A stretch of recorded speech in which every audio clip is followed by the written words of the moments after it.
Second one here with Todd Koegel. Hobby stocks are one of the IT divisions right now in racing. Of course, they went to Canandaigua a little while ago. Other tracks in the Southern Tier have had them. This year they're going to be at Fulton, and that's where this car of Todd Koegel's is going to run. What's the number again, Todd? 22.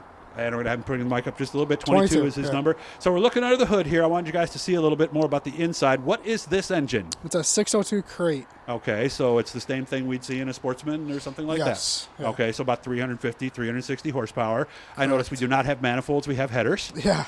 Yeah, Okay. we couldn't run manifolds. We tried. It started hitting stuff, so. What do you mean hitting stuff? Hitting this bar right here. Oh, us. really? Yeah. Okay. This cage is definitely built for an asphalt car at one time, but we converted it over to dirt. And the headers are different, I noticed, because you can't have the same header on the, let me see, as you're looking at the right because of the steering shaft, right? Correct, yeah. Yeah, it gets in the way. We put 2 holes through that at one time. Oh, you did? Yeah, Okay. this is our 3rd pair of headers. Okay. And by the way, Todd has a lot of folks that are helping him out this year. Who's helping you, by the way? I got J&T Auto Care, Always Dippin', Paul's Floors and More, Penny Levos Agency, and brand new is Rosso's Easy Detailing out of East Syracuse. Rosso's, okay. Yeah, and Chick-fil-A out of Clay.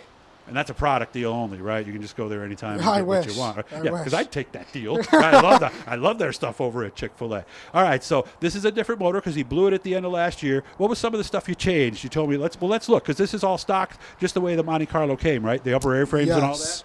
Yeah, I replaced this whole A-frame, both of them on cross, all the tie rods, and the steering hoses.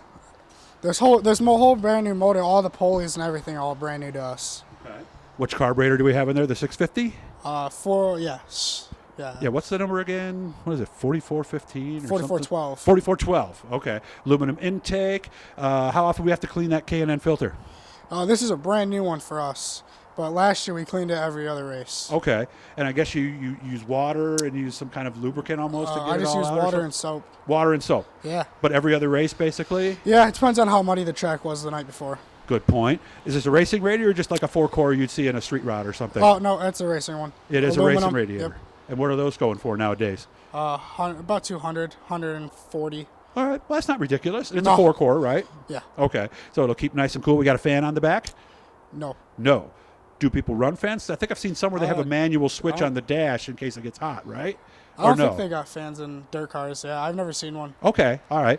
Do we use a thermostat or is it just like a washer in there? Just a washer. Okay, and the reason they do the washer, and you tell me if I'm wrong here, Todd, because I've heard all this stuff third hand. And again, look at my hands. See, they don't do any of this stuff.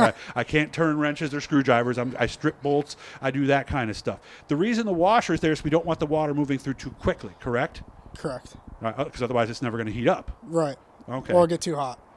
Oh, If in a certain case, it can. I didn't realize that. I guess I thought it was the other way around. What temperature are we looking for? 190? Last year I ran 160 to 180. Isn't that a little cool? 160, I It thought? was, yeah. I got up to 220 at one time. Oh, that's a little hot. It's on the other side. Yeah. Would the radiator get blocked or something? Or We don't know what happened. Oh, my dad put the fan on backwards.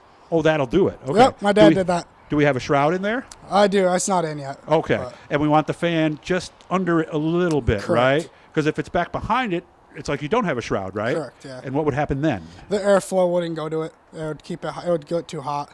That would be it right there. Yeah. Okay.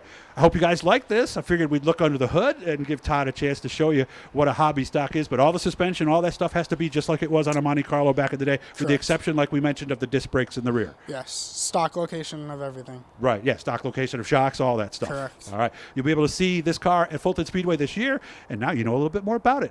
Thanks for having me out, man, today. I really appreciate it. Of course. And I Thank can't you. wait to see you. Yeah, all right. thank you. And they're also at Brewerton twice. I'm going to make sure I am there that night. Okay. Whatever night it is for the first one, I'm going to be there. I'm going to get some of these guys because, of course, I work at Canandaigua, so I don't see the Fulton races. You take care of yourself, man, and we'll talk soon. Of course, you too. Hit the Blue E, guys.